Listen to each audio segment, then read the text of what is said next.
Belki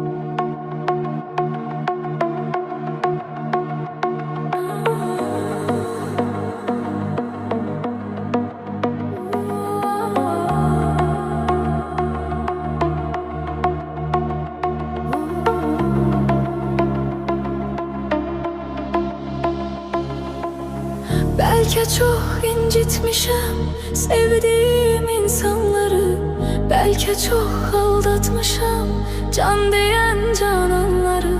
Sonda görmezden gelip ettiğim noksanları, var ümidim affedersen sen beni. Bilmez idim dert verer derdimin dermanları, gün gelir pişman olar nefsinin kurbanları. Dünya taxtinden salar şahları sultanları, etibarsiz dünyaya etibar etmek günahtır. İntihar etmek günahtır.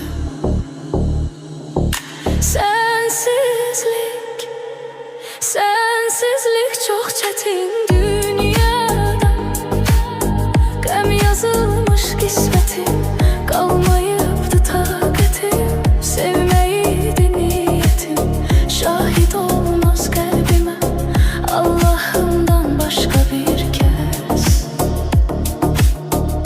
Səs salar səssizcə bir səs.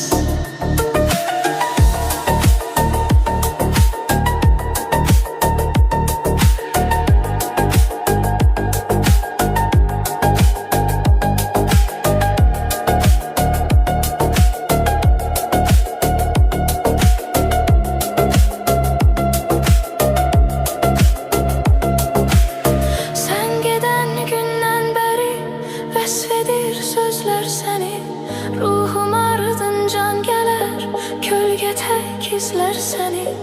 Aşıqım tənha qalar, hər gecə gözlər səni. Həsrətindən məhv edərsən sən məni.